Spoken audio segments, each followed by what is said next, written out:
시청자 여러분 안녕하십니까. 신통방통 윤태윤입니다. 대장동 의혹의 키맨 남욱 변호사가 출소 이후 첫 재판에서 작심한 듯 폭로를 쏟아냈습니다. 법정에서의 발언은 검찰 조사에서의 발언과 무게와 의미가 다릅니다. 거짓을 이야기했을 때는 처벌받기 때문입니다. 남욱 변호사의 발언을 아침 신문으로 만나보겠습니다. 조선일보입니다. 겁나서 말하지 못했지만 천화동인 1호의 지분 이재명 시장 실 것이다 라고 얘기를 했습니다. 자, 남 씨가 2015년 김만배 씨와 대화하는 과정에서 자신의 지분은 12.5%밖에 안 된다. 그리고 49% 중에서는 상당수 이재명 시장 측 지분이라고 말을 했다. 다만 그때는 정진상, 김용의 이름은 거론하지 않았습니다. 그러나 2021년 24.5%가 확정되고 난 다음에는 지분이 확정되고 난 다음에는 정진상, 김용이라는 이름이 정확하게 거론됐다라고 얘기를 했습니다. 그리고 선거도 있었고 개인적으로 겁이 났다. 왜냐? 이재명 대표가 당시에 대통령 후보였고 대선에서 승리할 가능성도 있었기 때문에 당시에는 말하지 못했지만 지금 얘기하는 이유는 일단은 당시에 개인적으로 겁도 났고 선거에서 승리할 수도 있었기 때문에 그리고 입국하자마자 체포가 됐고 조사받느라 정신이 없어서 솔직하게 말씀 못 드린 부분이 있다라고 얘기를 했습니다. 지금은 진실을 얘기한다 이런 취지겠죠. 그리고 남 씨는 또 김만배 씨가 2014년 위례 신도시 사업의 분양 대행업자 등으로부터 받은 비자금 22억 5천만 원 가운데 4억 원을 당시 이재명 시장의 성남시장 선거 재선 자금으로 사용했다. 그 이후에도 1억에서 2억 원 정도는 더 줬다라고 얘기를 했습니다. 최대 6억 원도 이재명 시장에게 줬다라는 얘기를 남욱 변호사는 내뱉었습니다. 두 번째 신문 보겠습니다. 서울신문인데요. 남욱 변호사는 추가적으로 이런 얘기도 했습니다. 50억 클럽에 관련된 얘기도 꺼내 들었다고 합니다. 아마 수사에 탄력을 받을 수 있을 것 같은데 신문 펼쳐보겠습니다. 2012년 8월 최윤길 당시 성남시 의회 의장에 대한 뇌물수수 사건이 수사 중에 있었는데 그때 김수남 당시 수원지검장에게 최 회장 사건을 좀 잘 봐달라는 취지의 얘기를 김만배 씨가 했다고 합니다. 그런 과정에서 이제 검사가 남욱 변호사에게 질문을 했고 그 과정에서 수원지검 지청장에서 무혐의 처분을 받았다는 것을 언급하면서 그런 얘기는 주워 들은 것 같다라고 얘기를 했습니다. 다만 여기에서 실제로 김 전 총장, 김수남 전 총장이 어떤 역할을 했는지는 확인되지 않았다고 합니다. 때문에 50억 클럽에 대해서도 남욱 변호사가 이제 이야기를 하기 시작하면서 50억 클럽에 대한 수사도 탄력을 받을 것이라는 전망도 함께 나오고 있습니다. 50억 클럽은 대장동 일당이 각 50억 원의 금품을 약속했다는 의혹이 있는 각계 고위급 인사들을 얘기하는데 곽상도 전 의원, 그리고 권순일 전 대법관, 박영수 전 특검, 최재경 전 검사장, 그리고 김순환 전 총장, 홍성근 전 머니투데이 미디어그룹 회장 등으로 현재 상태에서는 곽상도 전 의원만 수사가 진행 중인 것으로 알려져 있습니다. 세 번째 신문 보겠습니다. 세 번째 신문은 한국일보입니다. 자, 종부세 122만 명 과세가 어제 고지가 됐습니다. 완화 법안은 처리가 불투명하다는 기사가 실렸습니다. 일단 여야에서는 완화 법안에 대해서 처리를 좀 하자라는 의견은 있지만 입장이 좀 엇갈리는 것 같습니다. 정부 여당은 종부세 개편안이 통과되면 납세 대상이 절반 가까이 줄어든다면서 법 개정을 압박하고 있는 반면에 거대 야당은 부자 감세로 맞받아치고 있다. 서로 의견이 엇갈리고 있는데 과연 이게 부자 감세인지를 한번 살펴봐야 되지 않겠습니까? 종부세 대상 가운데 71.2%가 과표가 3억 원 이하였다라고 합니다. 이 3억 원 이하였다라는 얘기는 공시가격이 다주택자의 경우에는 6억에서 11억 원 이하, 1가구 1주택자의 경우에는 11억 원에서 16억 원 이하 구간에 있는 주택 소유자가 여기에 해당되는데 그만큼 엄청난 부자들에 대한 감세는 아니라는 것을 알 수 있는 대목이었습니다. 세 번째 신문 살펴봤고요. 네 번째 마지막 신문 보겠습니다. 매일경제입니다. 대치 미도 아파트가 50층으로 재건축이 된다고 합니다. 35층 제한이 층고 제한이 사라지는 그런 첫 번째 사례가 될 텐데 신문 열어주시죠. 서울시 35층 규제 폐지 첫 수혜가 될 것으로 보입니다. 대치동의 미도 아파트가 때문에 여의도나 용산, 목동 정비 사업이 줄줄이 층고가 올라갈 것으로 전망이 되고 있습니다. 자, 아침 신문 만나봤습니다. 본격적으로 이야기해 보겠습니다. 패널들 소개해 드립니다. 반갑습니다. 안녕하세요. 천화동인 1호의 실소유주 대장동의 그분은 과연 누구일까요? 대장동의 핵심 중 한 명인 남욱 변호사가 어제 재판에 나와서 작심한 듯 폭탄 발언을 쏟아냈습니다. 그분의 윤곽이 드러날 것 같습니다. 먼저 관련 영상 보고 하나씩 짚어보겠습니다. 저는 남욱이라는 사람 인터뷰 보고 제가 알았는데 개인적으로 접촉하거나 전혀 알지 못하는 사람입니다. 그분이 이재명 지사가 아니라는 말씀이 좀 바뀌신 것 같은데. 아닙니다. 바뀐 게 아니고 네. 오해들 하신 거고 저는 그렇게 말씀드린 적 없습니다. 남욱은 왜 진술을 바꿨을까요? CR도 안 먹히더라. 이렇게 얘기하는 사람이 1년 지난 다음에 그 법정에서 소상히 말씀드리겠습니다.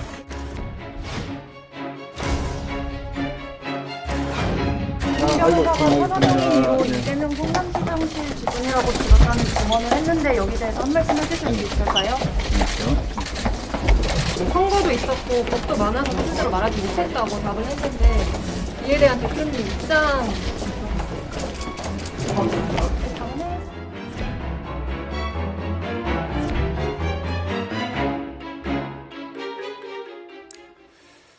조선일보부터 만나보겠습니다. 조선일보 사설 보시죠.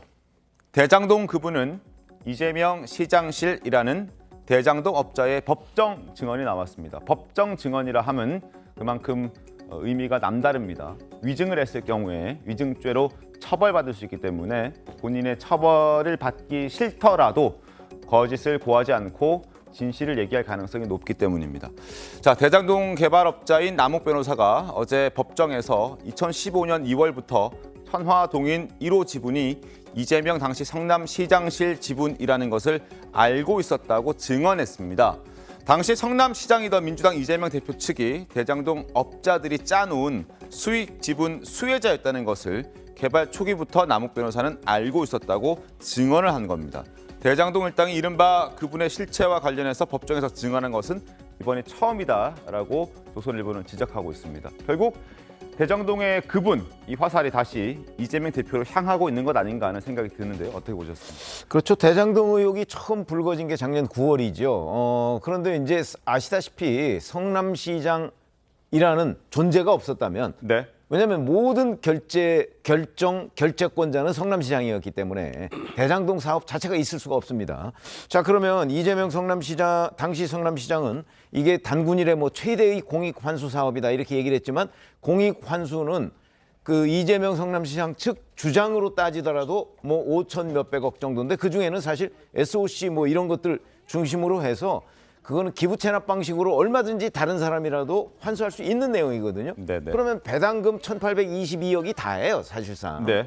그러면 1,822억을 가지고 그러면 민간업자들은 얼마를 가져갔느냐?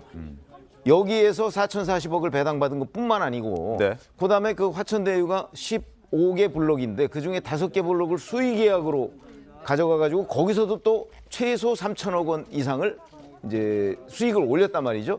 그러면 이게 과도한 것 아니냐 그런 얘기거든요. 그랬을 때 그 결재권자와 결정권자인 이재명 성남시장이나 아니면 중간 단계인 정진상 당시 정책보좌관이나 이런 사람들이 네. 이거를 그대로 놔둔 상태에서 민간업자들이 이렇게 대량으로 수익을 가져가는 것을 방치했겠느냐 하는 의문이 드는 거잖아요. 그런데 거기에서 이제 그 정영학 녹취록에 보면 대장동 그분 얘기가 나온단 말이죠. 이제 근데 남욱 변호사가 어제 그게 이재명 시장 측 지분이다 이렇게 얘기를 했잖아요.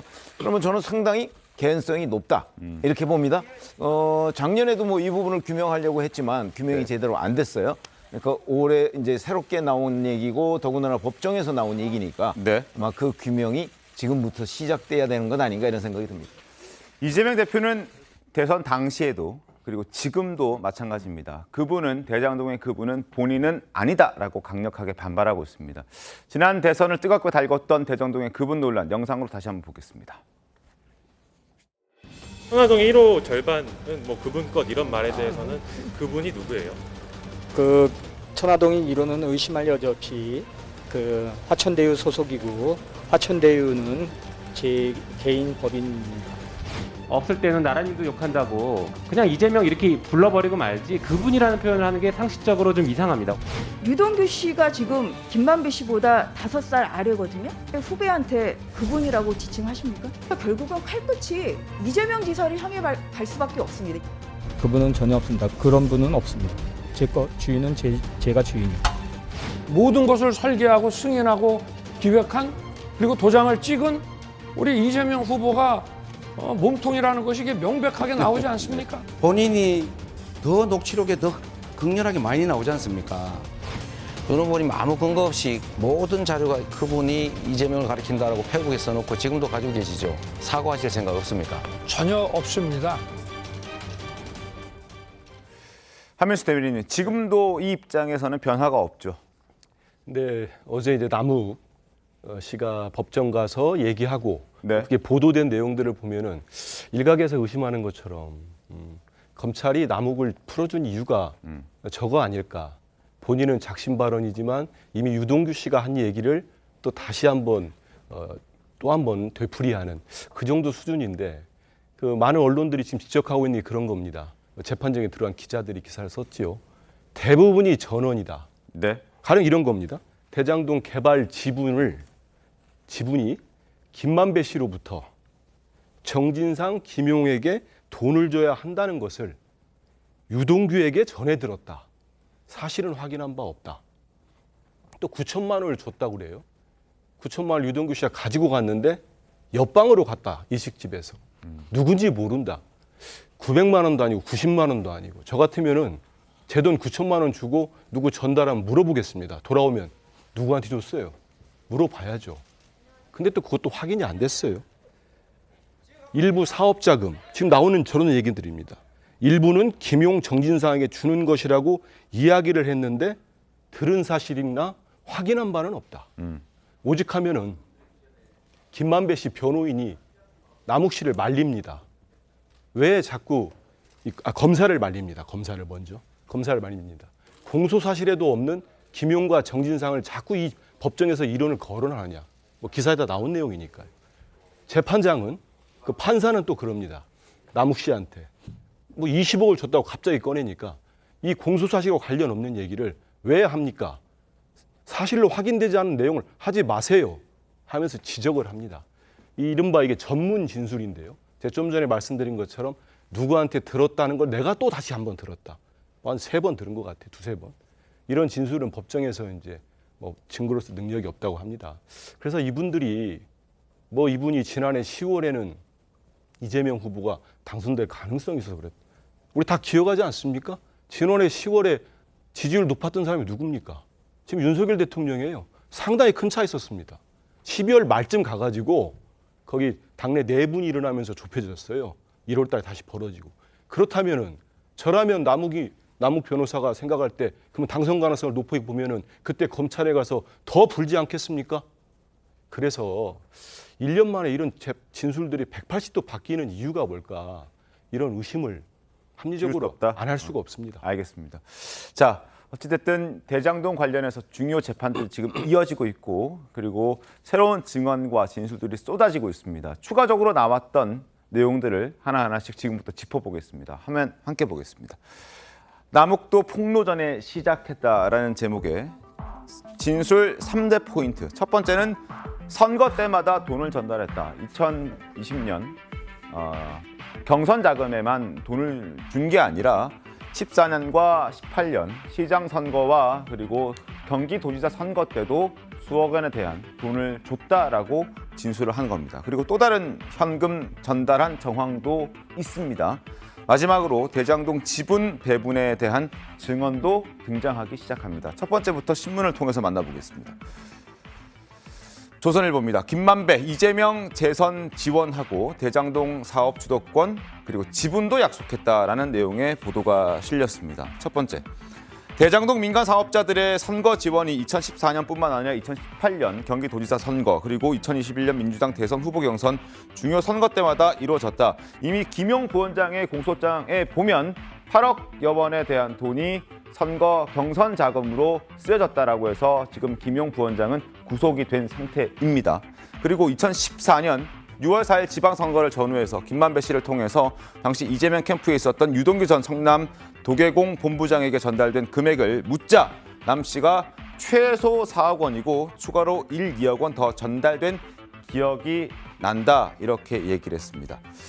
그리고 2014년에서 10월 그리고 2015년 4월 이 사이에 김만배 씨에게 추가로 비자금 20억 원도 전달을 했는데 이렇게 얘기를 했다고 합니다. 그리고 사용처를 묻자 남욱 변호사는 김 씨가 일부는 사업 자금으로 사용하고 일부는 그 당시에는 다 정진상, 김용 등에게 주는 거라고 얘기했는데 들은 사실이라 확인된 바 없다고 했다.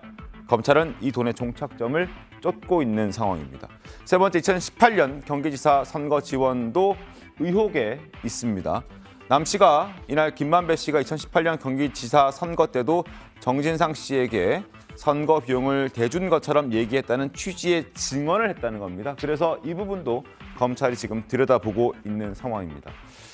장혜찬 평론가님 어떻습니까? 수차례 대선 한두 번도 아니고 여러 차례 갔다. 물론 따져봐야 될 부분들은 상당히 많긴 합니다만 이런 이야기가 법정에서 대장동의 핵심 키맨인 남욱 변호사 입에서 나왔다는 건 의미가 좀 있지 않겠습니까? 네, 사실 지난 정부에서 소위 검찰 개혁, 지금의 여당에서는 검찰 개혁이라고 주장합니다만 네. 여러 가지 법안이나 이런 것들이 바뀌게 되면서요.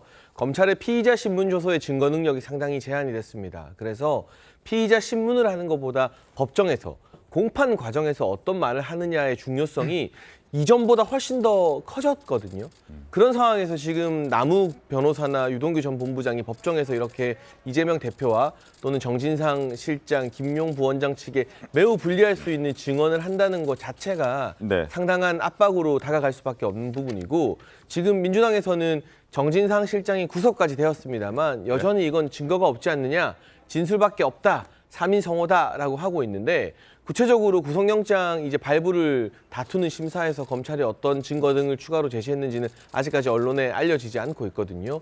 그리고 보통 이런 뇌물 사건이나 정치 자금 사건에 있어서 줬다는 사람들의 진술이 일치하고 구체적으로 이 자세한 부분 등이 신빙성 있다고 인정받을 경우에는 네. 그러한 진술만으로도 사실 유죄가 입증된 사례가 굉장히 많습니다. 따라서 지금 남욱 변호사의 진술이 100% 팩트다라고 현재 단정할 수 없습니다만 네. 흘러가는 상황을 보게 되면 이재명 대표 입장에서는 상당한 정치적 압박감을 느낄 수밖에 없다. 그리고 유동규와 남욱이 입을 열었습니다. 이제 남아있는 사람이 김만배입니다. 지금까지는 아직까지는 공식적으로 김만배 본인은 천화동인 1호가 자기 것이다라고 주장을 하고 있는데 핵심 관계자라고 할 수 있는 두 사람이 공통된 진술을 하는데 김만배 혼자 다른 소리를 하다가 네. 재판부에서 이 김만배 씨의 진술이 거짓말이라고 인정받을 경우 김만배 씨가 입게 될 여러 가지 법적인 타격이나 이 처벌 수위가 훨씬 더 높아질 수가 있어요. 따라서 김만배 씨마저도 만약 진술 방향을 틀게 된다면 그 부분은 또 이재명 대표에게 더 큰 부담으로 작용하게 될 겁니다. 그렇습니다. 아직까지 김만배 씨는 입장을 바꾸거나 그런 것 같지는 않습니다. 다만 24일 내일 모레죠. 이제 출소를 앞두고 있기 때문에 출소 직후에 어떤 입장 변화가 있을지는 좀 저희가 지켜봐야 될 것 같습니다. 자, 두 번째 의혹. 또 다른 현금을 전달한 정황도 나왔다. 그런데 매우 구체적인 진술이 나왔습니다. 신문 보겠습니다. 일식집에서 9천만 원을 건넸다고 합니다. 유동규 전 본부장이 그 자리에서 받자마자 다른 방에 주고 왔다라고 남욱 변호사는 진술했습니다. 조금 더 들여다보죠. 2013년 4월 16일 일식집에서 유동규 씨에게 9천만 원을 줬는데 유동규 씨가 받자마자 다른 방으로 갔다. 그리고 9천만 원을 누구에게 전달하고 왔다고 밝혔다.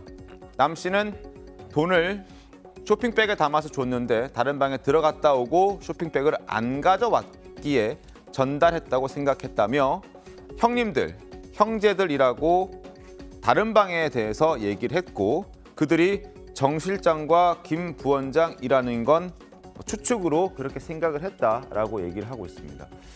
어떻습니까, 박경영 대리님? 또 다른 현금 9천만 원, 1억 원에 달하는 9천만 원을 전달했다는 의혹에 대해서는 어떻게 보십니까?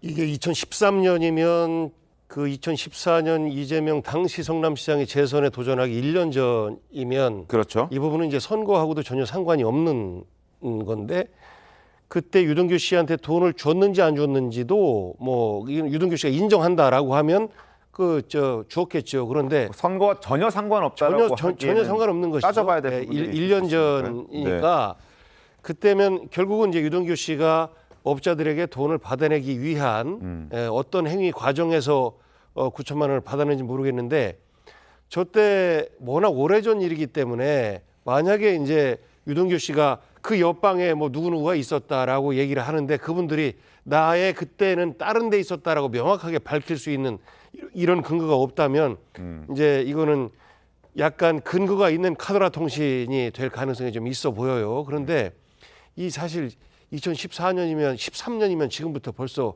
7년 전 이야기, 뭐 8년 전 이야기쯤 되는 거 아니겠습니까? 그래서 그때 이런 말을 그럴듯하게 그것도 유 씨 말이 아니라 남욱 씨 말로 이 전달되는 것 자체가 이 진술에 대한 신빙성도 조금 좀 의심스럽다라고 보여지고요. 네.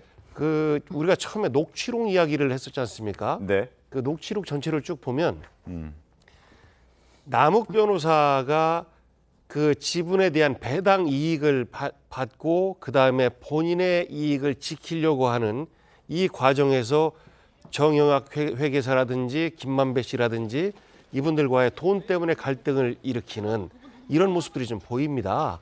그래서 그분은 본인의 이익과 본인의 형량을 최소화시키기 위한 이 두 가지를 동시에 바라보면서 이러저러한 진술들을 좀 하고 있는 것 같은데요. 애초에 본인의 진술과 지금의 진술이 아까 겁나서 무서워서 뭐 이런 이유로 했지만 그런 이유 때문에 지금 그 제기되고 있는 여러 가지 폭로 자체가 조금은 신빙성이 좀 떨어지게 들리지 않나 뭐 이런 부분도 있지 않나 싶습니다. 정미영 의원님, 일단 이 신문에는 나와 있진 않지만요. 좀 구체적인 내용들이 조금 더 있습니다. 일단 현금 9천만 원을 5만 원권으로 만들어서 띠지를 띠고 고무줄로 뭐 전달했다 이런 내용들까지 담겨져 있거든요. 여기 이제 너무 구체적이다 보니까 또 신빙성이 좀 높아지는 것 아니냐는 해석들도 나오던데 뭐 검사 출신이시니까 여기에 대해서 어떻게 보세요? 보통 이제 일반적으로 다 이제 많은 분들이 알고 계시는데요. 현금이 사실은 이렇게 다발로 만약에 뇌물든 나쁜 의미로 돈이 전달될 때요.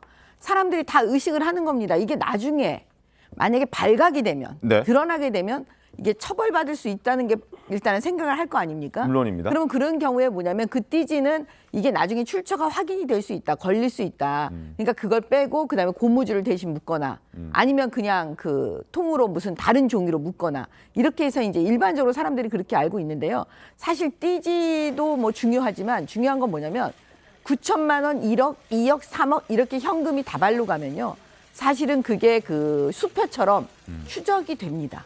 추적을 할 수가 있어요. 예를 들어서 100만 원, 200만 원, 300만 원 뭐 이 정도는 추적이 안 되는데 돈 액수가 커지면 사실 현금도 위험해요. 그다음에 두 번째는 뭐냐면 제가 이 사건을 쭉 보니까 그 핵심 키맨이 저는 남욱 씨라는 생각이 들어요. 이게 왜 그러냐면 보세요. 대장동에서 돈을 실질적으로 만드는 사람은 지금 다 남욱이에요. 왜냐? 유동규도 필요하면 남욱한테 얘기를 하고요. 김만배 씨도 필요하면 남욱한테 얘기를 해요. 급할 때는. 원래 김만배는 본인이 돈을 많이 마련해서 정진상이나 김용에게 돈을 줘야 되는데 실질적으로 정진상이나 김용이 김만배한테 얘기하면 김만배도 남욱한테 돈을 달라고 한 정황이 많이 보이거든요. 그러면 그 바닥에서 돈을 다 만들어서 준 사람이 남욱이에요. 그러면 남욱 씨는 구체적으로 자기가 돈을 어떻게 마련했고 내가 어떻게 전달해서 유동규한테 줬고 김만배한테 줬고 지금 이 얘기를 다 쏟아내고 있는 겁니다.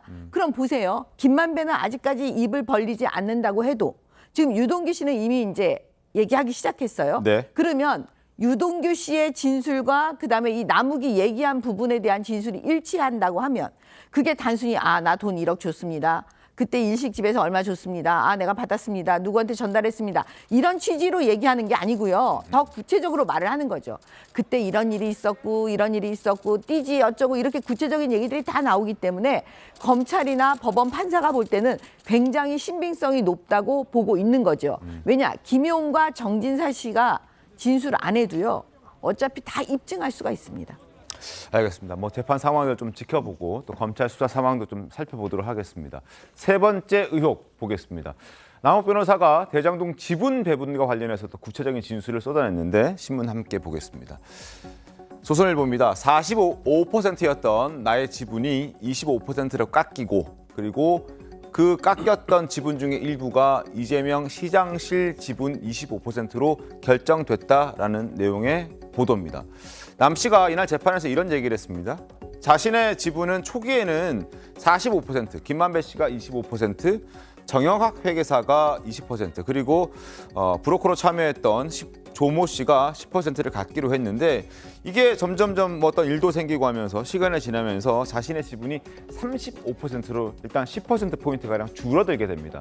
이때까지는 그냥 남욱 변호사도 알겠다 이렇게 넘어가는 것 같습니다. 그런데 조금 더 시간이 지나고 난 다음에 2015년 이런 얘기를 듣습니다. 너의 지분을 25%로 확정하고 사업에 관여하지 말라는 말을 듣고 대판 싸웠다라는 얘기를 하기 시작합니다. 그리고 이어서 2021년 2월 19일 남 씨가 김 씨에게 이런 얘기를 듣습니다. 428억 원을 최종적으로 이재명 시장 측에 주기로 했다. 그동안 그럼 이렇게 되면 어떻게 되느냐? 자신의 지분들을 조금씩 빼서 결국에는 이재명 시장 측에게 주기 위해서 지분을 이렇게 자꾸 줄여갖고 재배분하게 된 것 아니냐 이런 생각을 할 수밖에 없는 상황입니다. 이 보도에 대해서는 어떻게 보십니까? 그렇죠. 저것들은 저 수치는 뭐 대단히 구체적이어서 사실 네. 지금 이제 김만배 씨 측이 저렇게 결정했다는 거 아니겠어요? 네네. 그러면 이제 김만배 씨가 저 부분을 어떻게 확인을 해주느냐에 따라서 저 법정에서 신뢰도가 올라가기도 하고 떨어지기도 하고 그럴 것 같아요. 이제 김만배 씨 내일 모레 그 0시에 나오니까. 네네. 나오면 뭐 어제 법정에서도 김만배 씨가 저 증언을 듣고 있었다는 거 아니에요, 옆에서. 들었으면 이제 자기는 어떻게 해야 될 것인가. 지금 유동규 씨와 남욱 변호사가 입을 열기 시작했으니까. 근데 자기는 입을 안 열었단 말이죠. 안 열었을 때 자기한테 올 불이익 뭐 이런 것도 계산을 하지 않았겠습니까? 그렇게 된다면 이제 그 김만배 씨가 그 유동규 씨나 아니면 남욱 변호사의 저런 주장을 저게 사실은 과거 정영학 녹취록에도 상당 부분 있었던 내용들이에요. 네네. 근데 지금 법정 증언은 다르다고 아까 앵커께서 말씀하셨듯이 저 부분을 자기가 어디까지 인정할 것인가 아니면 모두 부인할 것인가 이런 부분에 따라서 대장동 재판의 향배가 이제 이재명 그 당시 성남시장 측 이쪽의 책임이 어느 정도로 확정되느냐에 결정적인 그 저는 관건이 된다고 보는 거죠. 네. 그래서 김만배 씨가 전면 부인하는 방법부터 다 인정하는 방법까지 굉장히 이제 스펙트럼이 넓을 텐데 그걸 한번 주목을 해봐야 될 것으로 보입니다. 알겠습니다. 저 주장이 새로운 게 아닙니다. 한 보름 전에 다들 기억하실 텐데 그때는 대대적으로 보도가 안 됐기 때문에 남욱 씨가 갑자기 재판정에서 본인이 직접 신문을 하겠다고 하면서 정영학 회계사인가요? 를 상대로 신문을 합니다. 저 얘기를 합니다. 유동규 씨가 한 얘기와 똑같은 얘기죠. 내 지분이 이렇게 줄어들고 그 지분에 이재명 측 지분이 있다고 하는데 이렇게 내가 김만배로부터 들었다 하면서 정영학 회계사한테 맞느냐 추궁을 하죠. 그런 모습도 뭐 이상하긴 합니다만 추궁하니까 정영학 회계사가 전혀 그렇지 않다. 그런 기억이 없다. 부인을 합니다. 그래서 지금 남욱 씨가 풀려난 뒤에 재판정에 가서 이런 얘기를 하니까 마치 재판정에서 한 얘기이기 때문에 신빙성이 있다고 보는 시각은 저는 전혀 동의하지 않습니다. 지금 김만배 씨도 재판정에서 계속 그 지분은 내 거라고 하고 있고 천화동의 이론은 정영학 씨는 저런 지분 논의가 없었다고 하고 있습니다. 아마 좀 전에 얘기 나온 것처럼 자기들이 내부적으로 어떤 문제가 생긴 것 같은데요. 또 이상하지 않습니까? 본인이 어제 얘기합니다. 2015년도에 저 지분 문제를 내가 김만배 씨로부터 들었다. 이재명 시장 측 지분이 있다는 거. 들었어요? 2015년도에. 네, 그때는 근데 이름을 6년 못했다. 뒤에 아. 6년 뒤에 그 지분이 김용과 정진상의 지분으로 알았다. 무려 6년 뒤에 확인을 합니다. 한번 보십시오. 이 지분 문제가 심각해졌을 때 정영학 회계사, 정영학 씨의 녹취록이 한 1000페이지가 넘습니다. 한 2000페이지 가까이 된다고 그래요. 이거를 토대로 검찰이 60여 차례 재판을 해왔습니다. 지분 문제에 관련해서 한번 찾아보십시오. 저도 다 찾아봤는데 보도가 됐기 때문에 김용의 용자나 정진상 실장의 정자도 없습니다. 오로지 거기에서 김만배가 얘기합니다. 유동규한테. 이거 지분 네 거라는 거 다 알아. 또 유동규가 깜짝 놀라면서 아 이거 비밀인데요. 그러니까 몰라. 그런 내용들이 다 방송을 통해서 보도되고 있지 않습니까? 그런데 갑자기 60차례 된 재판에서 그 녹취록을 알고 녹취한 것도 아니에요. 정영학이 나중에 쓰려고. 그래서 정영학은 지금까지 불구속 재판을 받아왔어요. 네네. 검찰에 그런 녹취록을 제출했기 때문에. 거기에 전혀 나오지 않는 겁니다. 근데 갑자기 지금 5년 전에 들었고 2015년 전에 들었고 작년 6년 뒤에 지나가지고 또 이걸로 들었다고 지금 어제 얘기를 했습니다. 그러면 과연 이 진술에 정말 신빙성이 있느냐 이런 얘기를 봐야 될 것 같고 네, 재판에서 하나만 그 더 부분을. 붙이겠습니다. 네. 뭐냐면 참 저는 이번 재판이 기이하다고 생각이 듭니다. 말씀하신 대로 그 유동규 씨 벌써 풀려나가지고 언론 만나서 본인 얘기 다 하죠. 이제 남욱 씨도 나와가지고 자기 얘기 하겠다고 하더니 갑자기 입장을 180도 바꿔가지고 막 하고 있습니다. 전에 했던 얘기까지.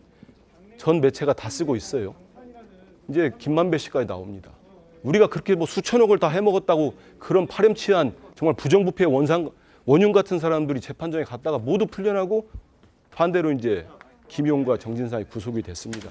그래서 이런 기이한 재판이 언제까지 진행될지 모르겠습니다만 많은 국민들이 지켜보고 있다 이런 생각이 듭니다. 알겠습니다. 뭐 이제 그 변호인과 또 검찰 간의 어떤 다툼도 있을 테고 또 재판장의 판단도 있을 겁니다. 그리고 진술만으로만 검찰이 이 재판에 임하진 않을 겁니다.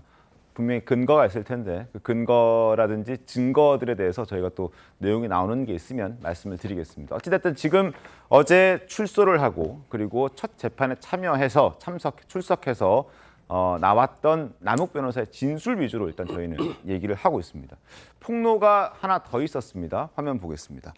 대장동 사업이 구초화되기 전인 2012년에 김만배 씨가 이재명 시장을 설득하기 위해서 김태년 의원에게 2억 원을 전달했다라고 말을 했다고 합니다. 김태년 의원의 지역구가 이제 성남이다 보니까 아무래도 이렇게 얘기를 또 한 번의 로비를 한 것 같다는 그런 생각이 드는데 일단 해당 발언을 듣고 김태년 의원은 입장문을 냈습니다. 김만배 남욱과는 일면식조차 없는데 이름의 오르내리는 게 황당하다라고 밝혔습니다. 이 부분에 대해서는 저희가 추가적으로 또 내용이 나오면 말씀을 드리겠고 그리고 이재명 대표도 계속해서 남욱 변호사를 잘 알지 못한다라고 얘기를 하고 있습니다. 주장을 해왔는데 그 목소리 한번 들어보겠습니다.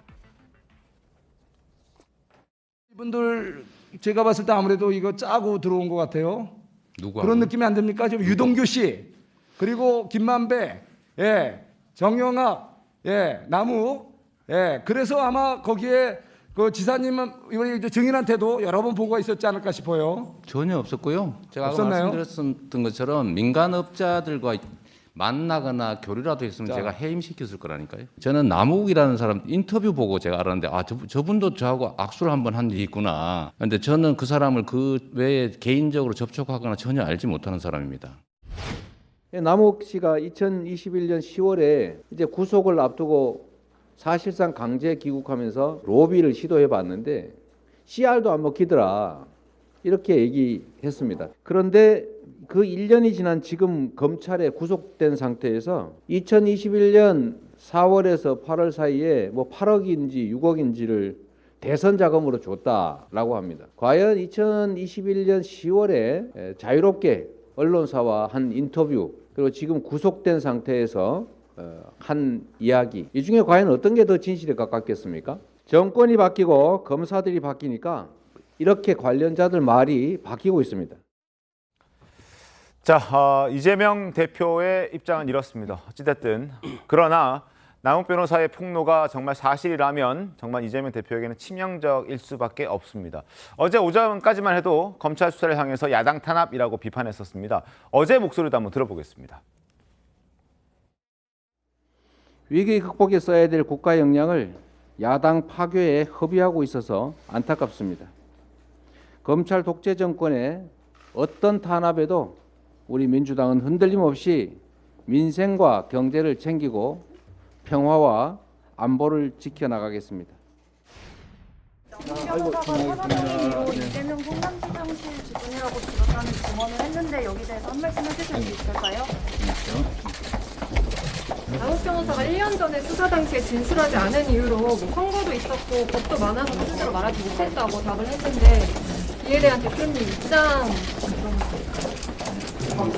당내에서는 계속되는 채점 구성에 이제 대표님이 유감 투명이라도 하셔야 되는 거 아니냐 목소리도 나오고 있거든요. 정치적 결단을 말씀하시는 분인데 여기까지만 하시죠. 자, 지난 19일 구속된 정진상 실장의 속도 지금 타들어가고 있는 것 같습니다. 관련해 신문 보겠습니다. 정진상 실장이 구속 이틀 만에 구속 적부심 청구를 했습니다.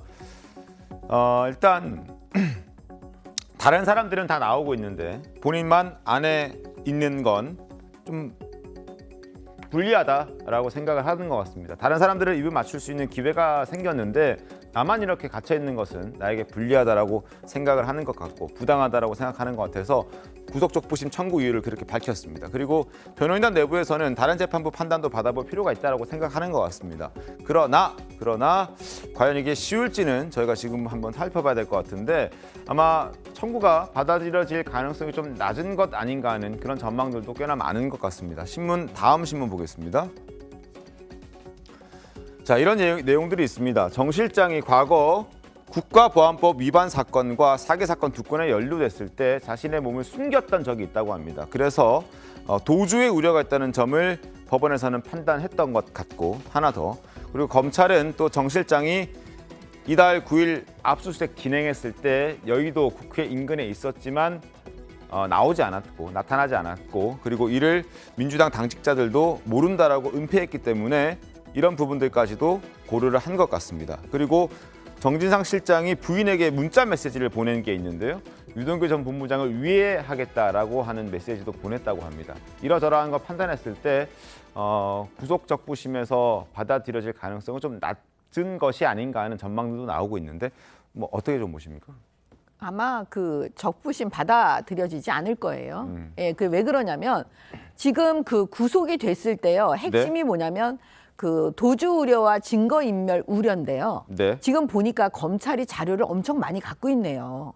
제 느낌에. 왜 그러냐면 지금 그 정진상 실장이 그 부인과 주고받은 문자 메시지를 검찰이 갖고 있다는 거잖아요. 네. 근데 그 참고인 누군가 유 전 직무대리에게 위해를 가할 것처럼 언급했다. 그러면 그 유 전 직무대 유동규 말고도 그러니까 이 참고인들에게 뭔가 위해를 가할 것처럼 했다는 건 증거 인멸 우려가 있다라는 게 지금 다 보여지고 있고요. 네. 그다음에 그 정 실장 그 범죄 사실 중에 하나가 유동규 씨에게 왜 핸드폰 버려라. 이 부분도 지금 증거 인멸로 이미 되어 있고요. 네. 그다음에 우리는 그 모르는 척하고 개인 비리로 몰아갈 거니까 처음 수사 시작될 때 그 정진상이 유동규한테 했다는 얘기잖아요. 네. 우리대로 선거를 밀어붙일 테니까 너 입을 닫고 있어라. 뭐 이런 취지로 얘기했다는 거잖아요. 이 모든 것들이 지금 아마 다 현출이 됐을 거예요, 법원에. 그러니까 무슨 얘기냐면 증거 인멸 우려가 무지하게 높다라고 보여지는 거예요. 그렇기 때문에 이거는 적부심에서 구속이 잘못됐다. 그러니까 내가 석방해 주겠다. 이렇게 받아들여지지 않고요. 구속은 정당하다. 이렇게 보일 거기 때문에 그 적부심은 아마 쉽지 않을 것이다. 네, 쉽지 않을 것입니다. 쉽지 알겠습니다. 않습니다. 그리고 유동규 전 본부장이 압수수색했을 당시에 정진상 실장과 김용 부원장과 통화한 건 다들 잘 알고 계시죠? 어떤 얘기들이 등장했었는지 추가적으로 나온 게 있습니다. 자, 이런 얘기들이 나왔습니다. 김용, 유동규에게 검찰 수사하지 말고 산에 한 열흘 정도 숨어 있어라 이런 얘기도 했고 정진상 실장은 개인 비리로 당신의 개인 비리로 몰아가겠다. 왜냐 우리는 지금 선거를 치러야 하기 때문에 그러니까 절대 진술하지 말아라라는 취지의 얘기도 했다고 합니다. 안에 본문을 보시면 유동규 전 성남도시개발공사 사장 직무대리에게 우리는 모르는 척하고 개인 비리로 몰아갈 것이고 우리대로 선거를 밀어붙일 테니 그렇게 알고 있으라 진술을 하지 말라는 취지로 말한 것으로 알려졌다. 그리고 김용 부원장 역시 침낭 들고 태백산맥으로 가서 열흘 정도 숨어 지내라. 어디 가서 쓰레기라도 먹고 배탈이라도 나서 병원에 입원하라 등의 검찰 수석을 막으려 했다는 내용도 적시한 것으로 알려졌습니다. 당시에 검찰 수석하지 말고 병원에 입원해 있으면 알아서 처리해 주겠다 뭐 이런 얘기들도 등장했던 걸로 기억이 되는데 어쨌든 이런 내용들이 추가적으로 등장을 하고 있습니다. 어떻게 좀 보셨습니까? 그러니까 저는 인간적으로 유동규 전 본부장이 참 모멸감이나 배신감 느낄만 하겠다는 생각이 우선 드네요. 네. 침낭을 들고 태백산맥으로 가라느니 사람한테 쓰레기를 먹고 배탈이 나서 입원을 하라느니 검찰이 이걸 영장 청구하면서 적시했다는 건 문자 메시지나 뭐 여러 가지 등으로 기록이 남아있다는 뜻인 것 같은데 네. 이건 참 해도 너무하다는 생각이 들고요. 물론 혐의 소명 여부도 구속 관련해서 재판부가 중요하게 보겠지만 네. 증거인멸이나 도주의 우려를 따지지 않습니까? 그런데 정진상 실장 같은 경우는 과거에 국가보안법이나 사기 사건으로 2건 기소됐을 때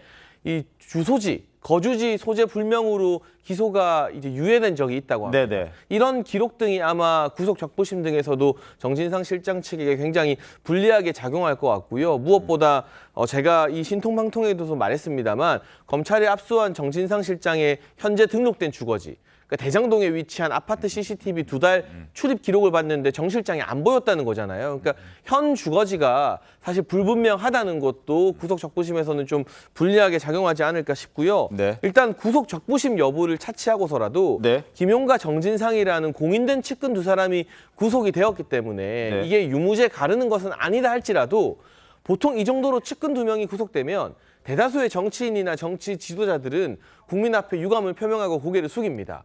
나중에 결백을 밝히겠다 하더라도 말이죠. 그런 최소한의 유감 표명이 이재명 대표로부터 나오는 게 국민을 향한 예의이자 염치가 아닐까 싶습니다. 그래서 그런지 민주당에서도 지금 분위기가 조금 달라지는 것 같습니다. 그럼 기류가 좀 느껴집니다. 신문 보시죠. 자, 조선일보입니다. 내부에서는 유감 표명해라라고 얘기를 하고 있다고 합니다. 유감 표명, 누가 좀 목소리를 내고 있을지 보시죠. 조웅천 의원 라디오 인터뷰에서 이 대표가 대장동 사건 등과 무관한지 솔직히 알 도리가 없다. 왜냐하면 그때는 성남시에서 벌어졌던 일이기 때문에 그저 무관하다고 믿고 싶은 마음이다. 그러면서도 최측근 2명이 연이어 구속된 데 대해서 최소한의 유감 표시 정도는 있어야 한다라고 의견을 밝혔습니다. 그리고 박용진 의원도 당헌 80조를 거론하면서 정 실장 등의 직무정지 논의를 촉구했습니다.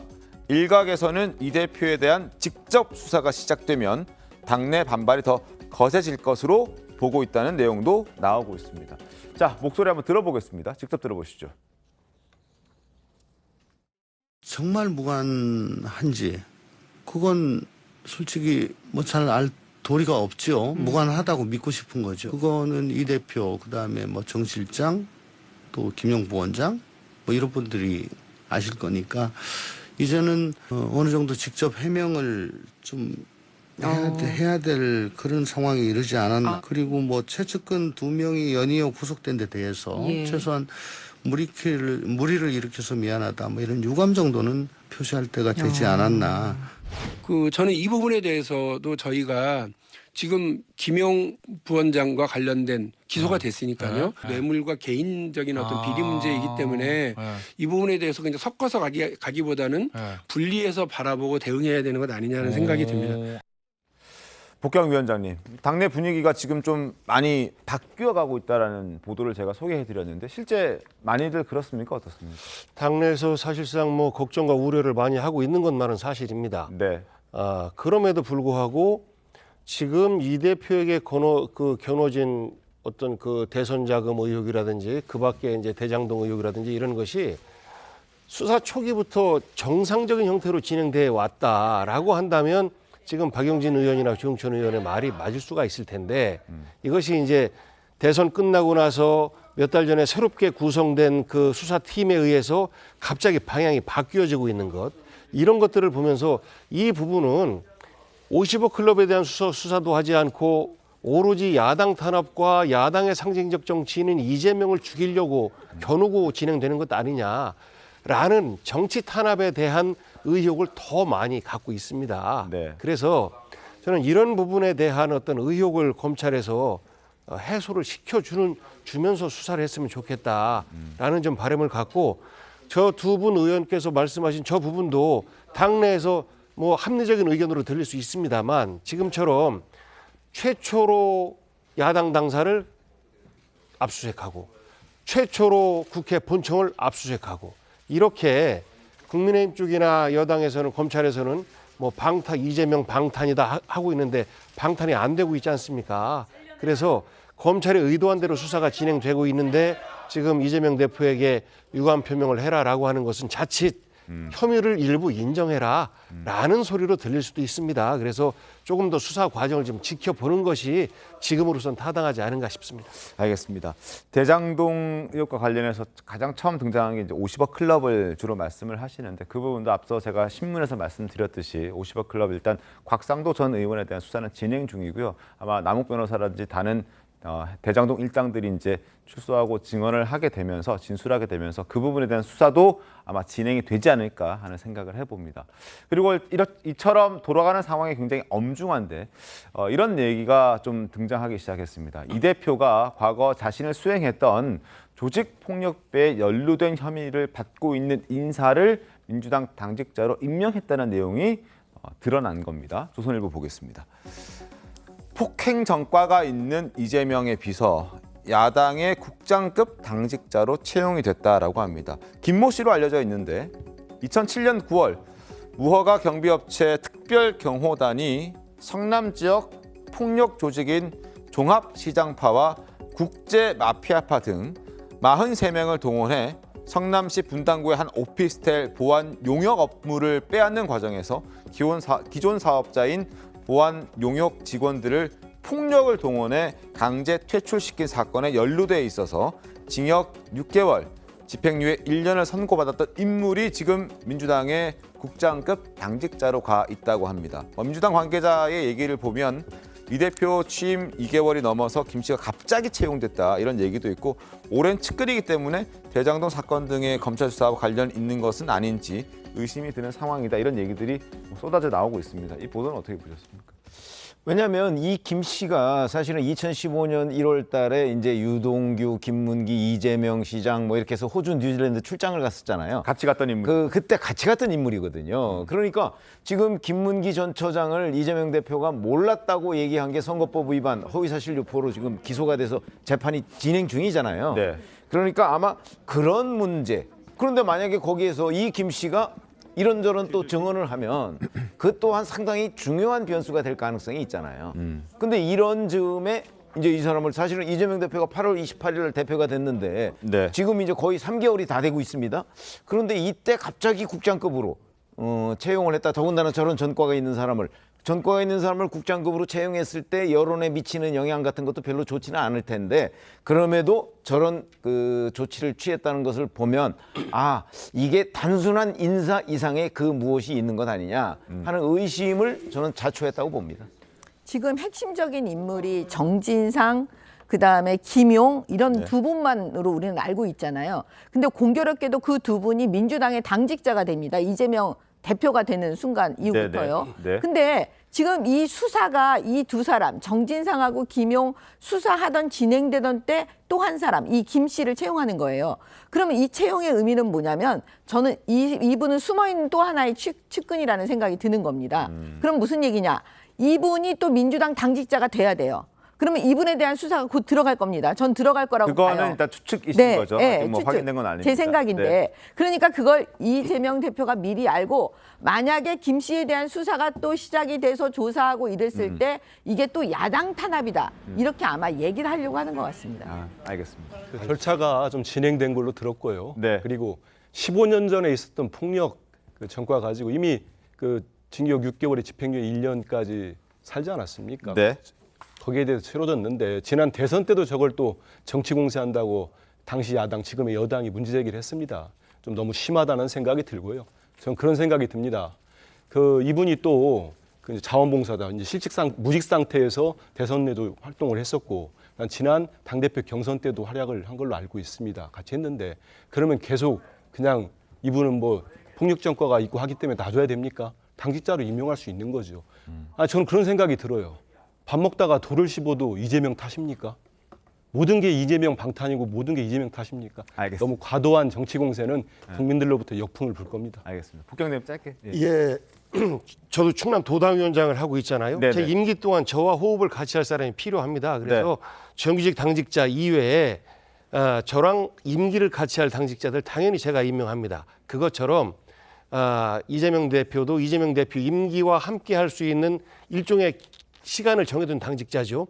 이 분들 정해진 그 전체 TO 내에서 절차를 거쳐서 할 수 있는 것이고 그런 과정이라고 보면 되지 이분이 뭐 어떤 분인데라고 하면서 이거를 마치 측근 회유하기 뭐 배신할 수가 있으니까라고 연결하는 것은 좀 과도한 상상력 아닌가 싶습니다. 알겠습니다. 자, 이재명 대표와 관련된 얘기들 그리고 남욱 변호사를 통해서 나온 진술을 토대로 저희가 지금까지 얘기를 해봤습니다. 지금 까지 살펴봤고 지금부터는 분위기를 좀 바꿔서 대통령실로 가보겠습니다. 지난 5월 윤석열 대통령이 취임한 이후 6개월간 이어져 왔던 출근길, 그 도어 스태핑이 잠정적으로 중단됐습니다. 지난주 금요일 MBC 기자와 있었던 고성 공방 이후로 결정된 것으로 보이는데 먼저 영상 보고 이야기를 해보겠습니다. 역사적 처음으로 출퇴근하시는 대통령이신데 좀 소감이 어떠신가요? 글쎄 뭐 특별한 소감 없습니다. 일해야죠.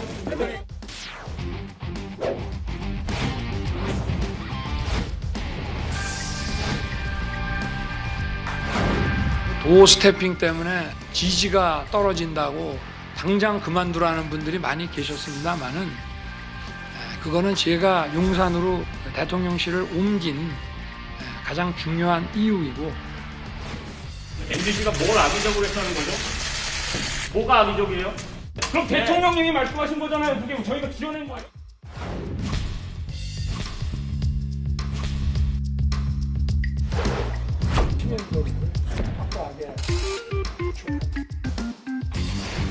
윤석열 대통령은 누구보다 도어 스태핑의 의지가 강했습니다.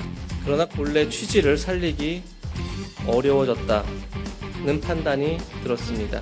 그 뒤에 오늘부로 도어 스태핑 중단을 결정했습니다. 불미스러운 일로 도어 스태핑을 잠정적으로 중단하겠다는 게 대통령실의 입장입니다. 신문을 함께 보시죠. 도어 스태핑은 결국 국민과의 열린 소통을 위해서 마련이 됐는데 그 취지를 잘 살릴 수 있는 방안이 마련된다면 재개를 하겠다라는 입장입니다. 그 마련하기 위해서는 어떠한 일들을 해야 되는지는 이제 대통령실에서 고민을 해봐야 될 것 같은데 일단 도어 스태핑에서 윤 대통령과 참모가 기자와 충돌하는 상황이 재발할 우려가 해소돼야 한다. 이게 전제가 돼야 됩니다. 그리고 대통령실은 재발 방지 위해서 해당 회사 기자에게 상응하는 조치를 좀 검토 중에 있다 이런 얘기도 들립니다. 기자단에게도 요청을 한 것 같습니다. 기자단에서 좀 의견을 모아달라라는 얘기를 한 것 같거든요. 기자단에서는 이렇게 얘기합니다. 기자단 내부 의견이 크게 엇갈리는 만큼 기자단 차원의 입장 정리는 좀 어렵다. 그리고 간사단은 어떠한 의견도 내지 않기로 했다라고 대통령실에 전달을 했다고 합니다.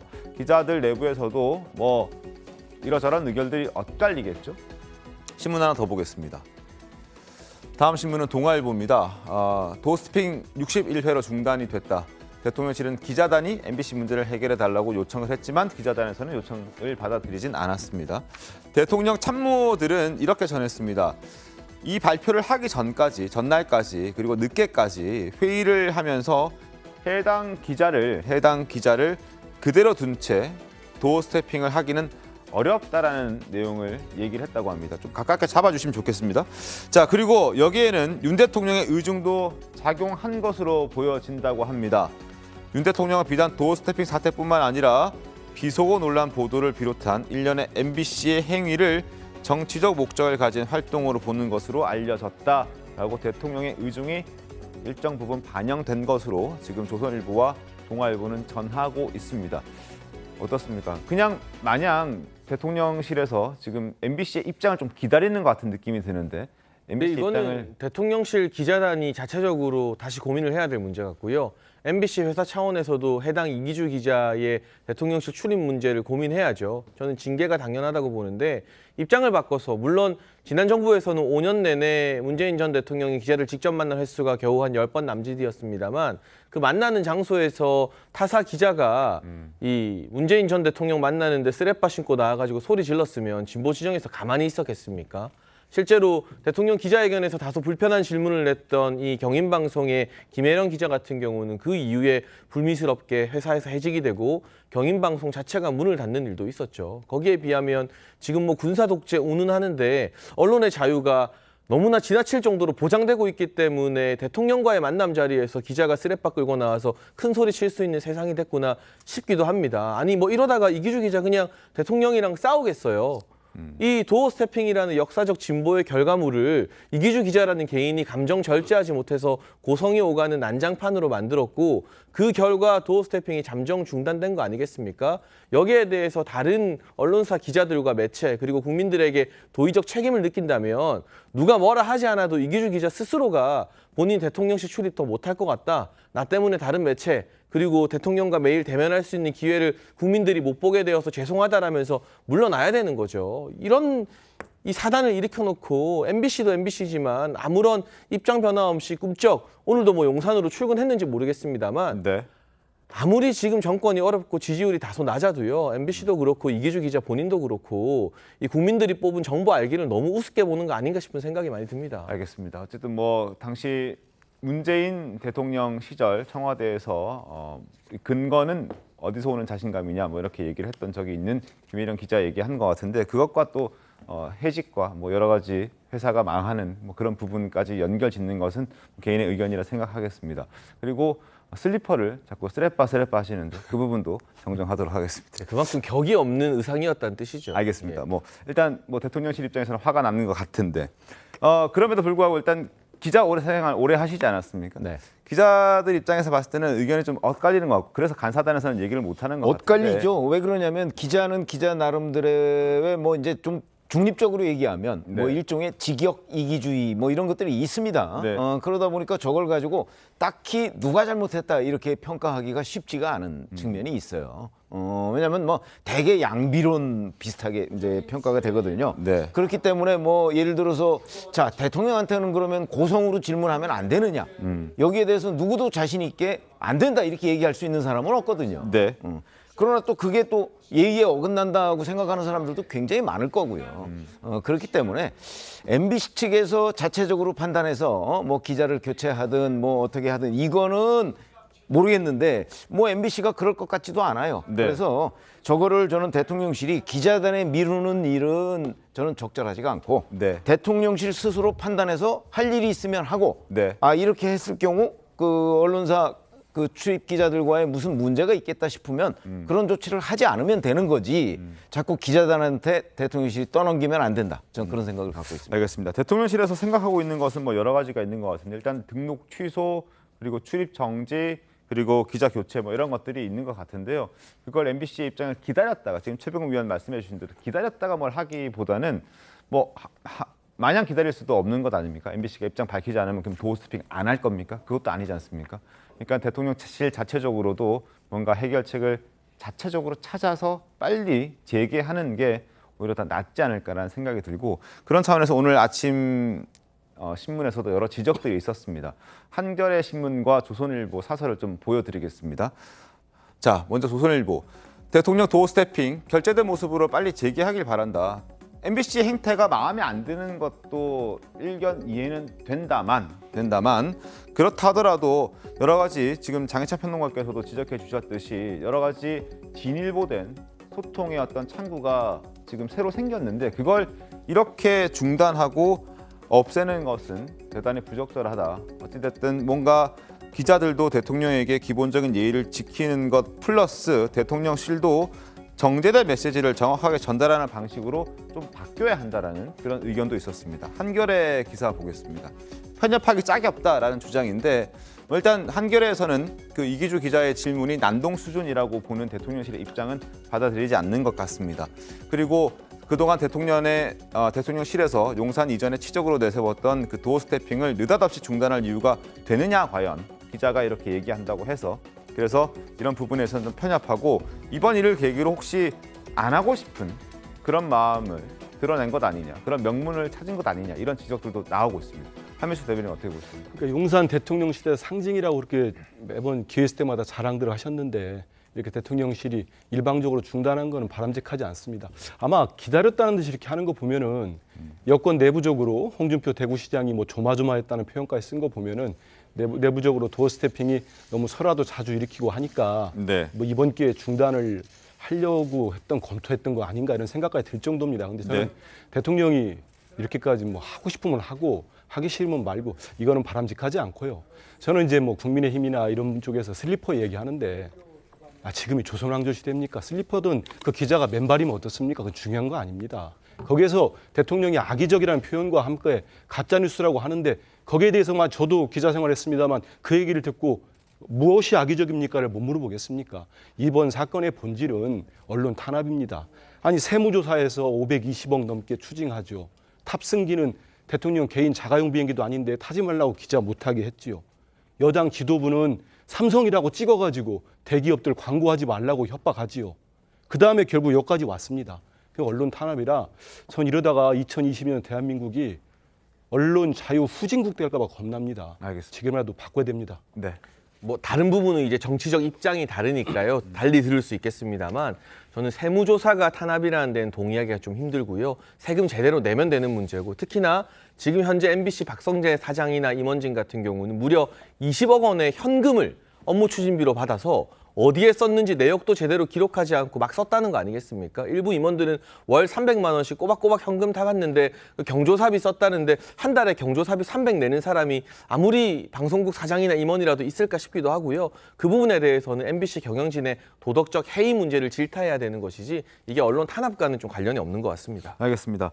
보는 시각에 따라 좀 다를 수 있는데 그 부분을 감안해서 좀 바라봐 주셨으면 좋겠고 그리고 이번 사태를 두고 이런 주장도 나왔습니다. 민주당 장경태 의원이 천공 스승을 언급했습니다.